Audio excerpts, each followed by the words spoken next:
ലോകാവസാനം അടുത്തോ? തുടക്കമുണ്ടെങ്കിൽ ഒരു ഒടുക്കവും ഉണ്ടാകുമെന്നത് പ്രപഞ്ച സത്യമാണ്. ഭൂമിയുടെയും ഭൂമിയിലെ ജീവജാലങ്ങളുടെയും കാര്യത്തിലും അത് അങ്ങനെ തന്നെയായിരിക്കും.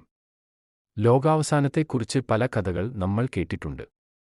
മതഗ്രന്ഥങ്ങളിലും ഐതിഹ്യങ്ങളിലും ലോകാവസാനത്തെക്കുറിച്ച് പ്രതിപാദിക്കുന്നുണ്ട്.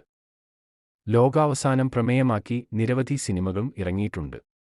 ഇവയെല്ലാം വിരൽ ചൂണ്ടുന്നത് ഒരുനാൾ ലോകം അവസാനിക്കും എന്ന സത്യത്തിലേക്ക് തന്നെയാണ്. ശാസ്ത്രവും അക്കാര്യം നിഷേധിക്കുന്നില്ല, പക്ഷേ ലോകാവസാനം എങ്ങനെ ആയിരിക്കുമെന്ന കാര്യത്തിൽ മാത്രമേ തർക്കമുള്ളൂ. ഭൂമുഖത്ത് നിന്നും ജീവൻ തുടച്ചു നീക്കപ്പെടുന്നത് എങ്ങനെയായിരിക്കുമെന്നതിന് കൃത്യമായ ഉത്തരങ്ങളില്ല. വിദൂരഭാവിയിൽ നടക്കാനിരിക്കുന്ന ആ ദുരന്തത്തെക്കുറിച്ച് നൂറ്റാണ്ടുകളായി മനുഷ്യർ ഗവേഷണങ്ങൾ നടത്തുന്നുണ്ട്. ഇത് സംബന്ധിച്ച് പല പ്രവചനങ്ങളും ലോകത്ത് ഉണ്ടായിട്ടുണ്ട്.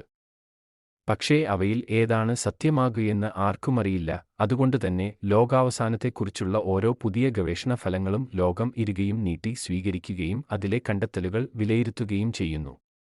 സൂര്യനാണ് ഈ ലോകത്തിൽ ജീവന്റെ ആധാരം. ജീവന്റെ അവസാനവും സൂര്യനാൽ തന്നെ ആയിരിക്കുമെന്നാണ് നേച്ചർ ജിയോസയൻസിൽ പ്രസിദ്ധീകരിച്ച ഒരു പഠനം പറയുന്നത്. സൂര്യനിൽ നിന്നുള്ള റേഡിയേഷൻ അധികരിക്കുമ്പോൾ ഭൂമിയിലുള്ള ഒരു ജീവജാലത്തിനും താങ്ങാൻ കഴിയാത്ത നിലയ്ക്ക് ചൂട് ഉയരുമെന്നും ഭൂമുഖം തന്നെ ആവിയാക്കുന്ന നിലയിലുള്ള താപനില അനുഭവപ്പെടുമെന്നും ഈ പഠനം പറയുന്നു. അപ്പോഴേക്കും ജീവജാലങ്ങൾക്ക് ശ്വസിക്കാനുള്ള ഓക്സിജനും ഓക്സിജനെ ഉൾക്കൊള്ളുന്നതിനുള്ള ഒരു അന്തരീക്ഷവും ഭൂമിയിൽ നിന്നും അപ്രത്യക്ഷമായിരിക്കും. പക്ഷേ ആശ്വസിക്കാം, ഇത് നടക്കാൻ ഇനിയും ശതകോടി വർഷങ്ങൾ. സൂര്യൻ മറ്റ് ഗ്രഹങ്ങളെയും വിഴുങ്ങും. സൂര്യനിൽ നിന്നുള്ള ചൂടും റേഡിയേഷനും കാരണം ഭൂമി മാത്രമല്ല ഇല്ലാതാകുക. സൗരയൂഥത്തിലെ ഗ്രഹങ്ങൾ ഒന്നൊന്നായി സൂര്യൻ തീർക്കുന്ന ചിതയിൽ ഒടുങ്ങും. ഇതിനെല്ലാം വളരെ മുമ്പ് തന്നെ ഭൂമിയിൽ നിന്നും ജീവൻ അപ്രത്യക്ഷമായിരിക്കും.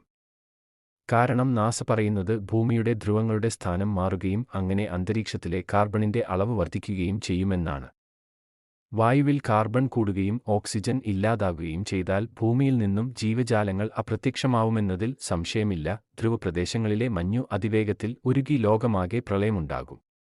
ശാസ്ത്രം നൽകുന്ന തെളിവുകൾ അനുസരിച്ച് ഭൂമി വീണ്ടും ഐസ് കൊണ്ട് നിറയുകയും പുതിയൊരു ഐസ് യുഗം ഉണ്ടാകുകയും ചെയ്യും.